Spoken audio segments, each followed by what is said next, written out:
اسی طرح کا سوال ہے کہ سیلف کانفیڈنس کے لیے سورہ بقرہ کا کون سا رکوع اور کتنی مرتبہ پڑھا جائے، نیز یہ بھی فرما دیں کہ اسے پڑھنے کے لیے اجازت ضروری ہے۔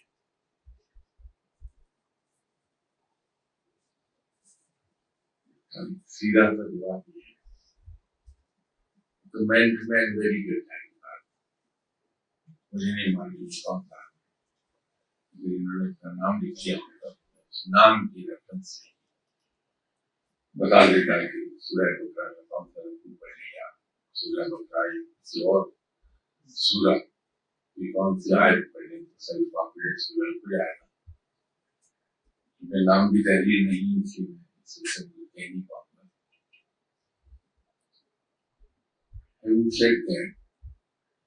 میں ایک بار پھر گزارش کرتا ہوں کہ ہم سب کا زور تمام تر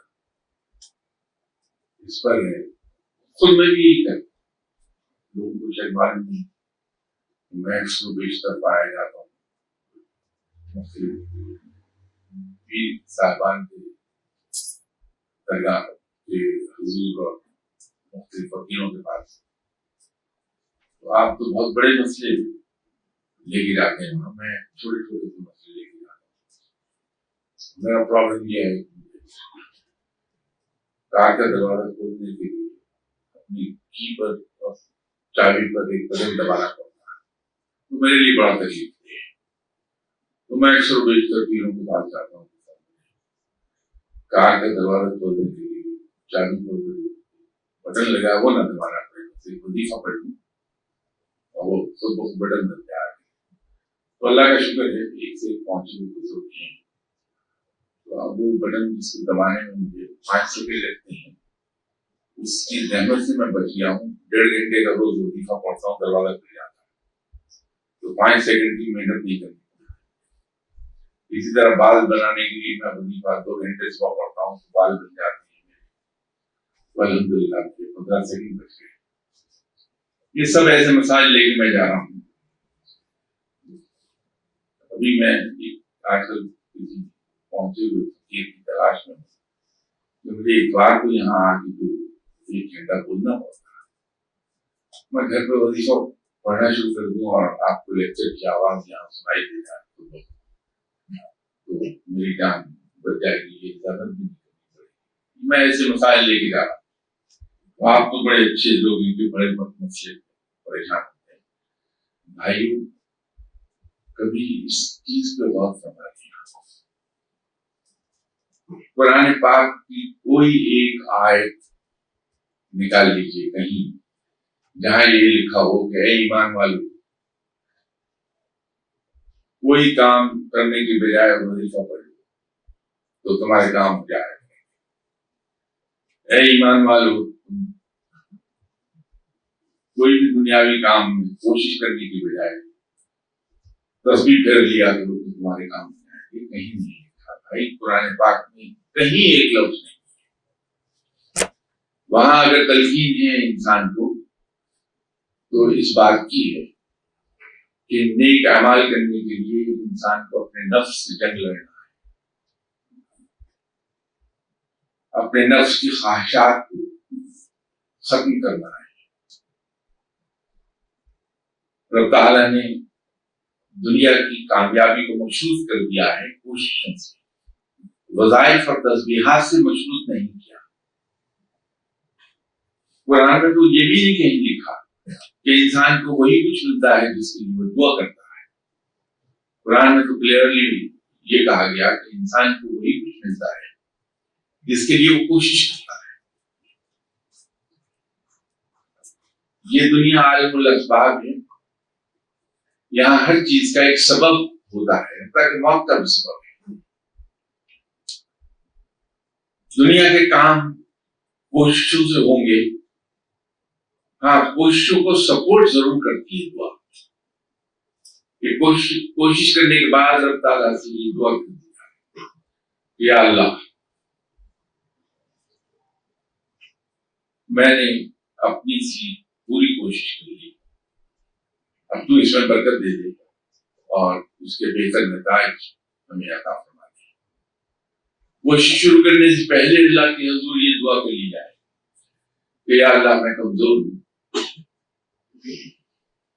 میں یہ کوشش کرنے لگا ہوں، تو مجھے توفیق بخش کہ میں بہترین کوشش کروں۔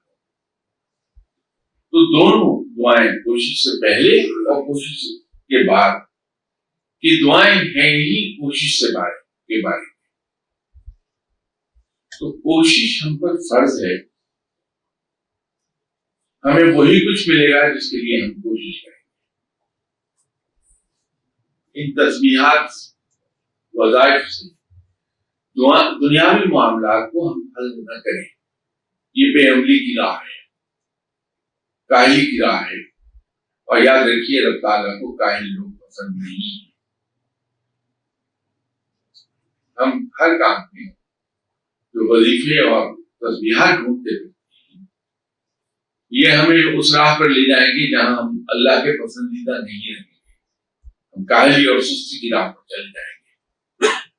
اللہ تعالیٰ ان لوگوں کو پسند کرتا ہے جو مجاہدوں کی طرح ہر وقت عمل پر کمر بستہ رہتے ہیں۔ عمل کی راہ ہمیں پکڑنی چاہیے اگر ہم اس مقام کو پہنچنا چاہتے ہیں جس مقام پر ہمارے اسلاف 1400 سال پہلے پہنچے۔ ہمارا وہ عروج جو 1400 سال پہلے تھا، یاد رکھیے کہ وہ تسبیحات اور وظائف کا مرہون منت نہیں تھا، وہ ہمارے اسلاف کی محنت اور کوششوں کا نتیجے میں عروج میں حاصل ہوا تھا۔ رب تعالیٰ نے ضرور مدد کی تھی۔ اللہ تعالیٰ کسی کی محنت اپنے ذمہ نہیں رکھتا، اس محنت کا پھل دیتا ہے۔ ہمارے اسلاف نے ہر طرح کی جانی مالی جسمانی قربانی کی تھی، کوشش کی تھی، اس کے نتیجے میں ہمیں اللہ نے عروج عطا فرما دیا تھا۔ اگر ہم زندگی میں کامیابی چاہتے ہیں تو وظائف اور تسبیحات کے پیچھے نہ بھاگیں۔ ہم وظائف، تسبیحات، ذکر، اذکار، مجاہدے، ریاضتیں بہت اچھی چیزیں، لیکن اس لیے صرف اپنے رب کو پکارنے کے لیے، اپنے رب کی عبادت کرنے کے لیے، اور اس سے کوئی غرض وابستہ نہ کریں۔ ہماری عبادت بے غرض اور بے لوث ہو، صرف اس لیے ہو کہ ہمارا رب لائق عبادت ہے۔ ہماری ان عبادات کے نتیجے میں رب جو چاہے سلوک کر لے ہمارے ساتھ، وہ مالک ہے، ہمارا آقا ہے۔ لیکن ہماری عبادت اظہار تشکر بھی ہے اور اس کی عظمت کا اقرار بھی ہے۔ اس کا مقصد یہی ہونا چاہیے کہ ہم شکر گزاری بھی کر رہے ہوں اور اس کا اقرار بھی کر رہے ہیں کہ تو لائق عبادت ہے، تو اتنا عظیم ہے کہ تیری عبادت کی جانی چاہیے، اس سے کوئی غرض وابستہ نہ ہو۔